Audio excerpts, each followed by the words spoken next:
একটা প্রশ্ন প্রায় শোনা যায় তাই না, যে গরিবরা আরও গরিব হয় কেন?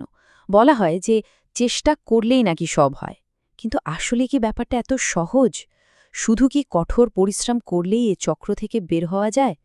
আসলে এর পেছনের কারণগুলো বেশ জটিল, আর একটা আরেকটার সাথে এমনভাবে জড়িয়ে আছে যা আমরা ভাবতেও পারি না।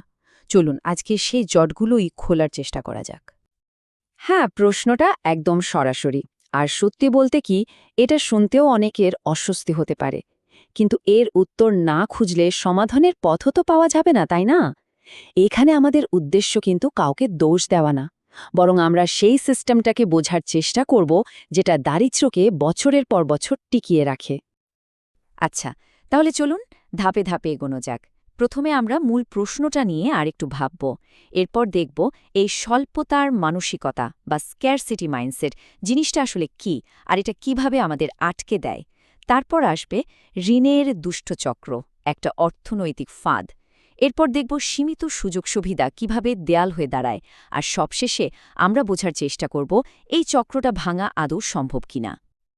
আমরা যখন দারিদ্র্য নিয়ে কথা বলি, প্রথমেই টাকার চিন্তা মাথায় আসে, তাই না? কিন্তু অবাক করা ব্যাপার হলো, এই চক্রের শুরুটা টাকা দিয়ে না, শুরুটা হয় আমাদের মন দিয়ে।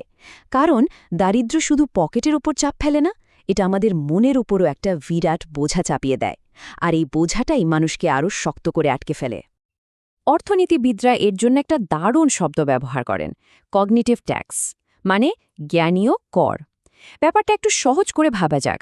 ধরুন কারো মাথায় সারাক্ষণ ঘুরছে পরের বেলার খাবারটা কিভাবে জুটবে বা মাসের ভাড়াটা কিভাবে দেব। তখন তার ব্রেনের বেশিরভাগ এনার্জি তো ওখানেই খরচ হয়ে যাচ্ছে, তাই না? ফলে নতুন কিছু শেখা বা ভবিষ্যতের জন্য পরিকল্পনা করা, এগুলোর জন্য মানসিক শক্তি আর বাকি থাকে কই? এই যে সারাক্ষণের টেনশন, এটাই হলো সেই অদৃশ্য ট্যাক্স। আর এই ট্যাক্সটা কেড়ে নেয় সবচেয়ে দামি জিনিসটা, ভবিষ্যৎ নিয়ে শান্তভাবে ভাবার ক্ষমতা। এই স্লাইডটা দেখলে পার্থক্যটা আরও পরিষ্কার হয়ে যায়।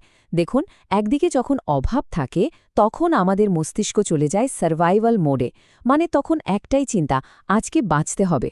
সব মনোযোগ থাকে শুধু তাৎক্ষণিক সমস্যাগুলো সমাধানের দিকে।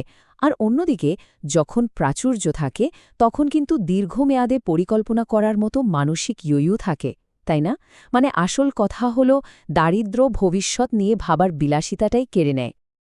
তো এটা তো গেল মানসিক চাপের দিকটা। এর সাথে যোগ হয় আরেকটা ভয়ঙ্কর জিনিস, একটা অর্থনৈতিক চোরাবালি। আর সেটার নাম হল ঋণের দুষ্টু চক্র। এটা এমন একটা ফাঁদ যে একবার কেউ এখানে পা দিলে সেখান থেকে বের হওয়ার জন্য যতই চেষ্টা করুক না কেন, ততই যেন আরও গভীরে ডুবে যায়। চক্রটা কিভাবে কাজ করে তাই তো?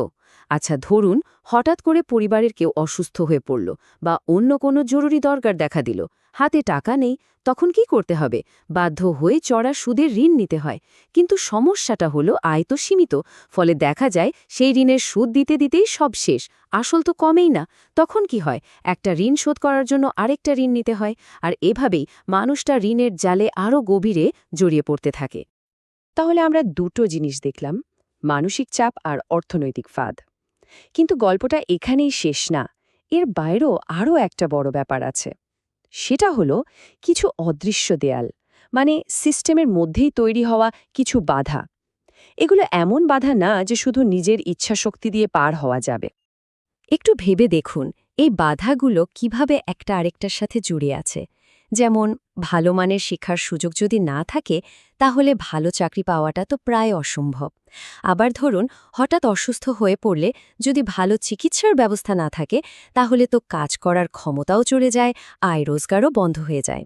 আর এর ওপর যদি কোনো সামাজিক সুরক্ষা বা সেফটি নেট না থাকে, তাহলে জীবনের ছোটখাটো একটা ধাক্কায় কিন্তু কাউকে পথে বসিয়ে দেওয়ার জন্য যথেষ্ট।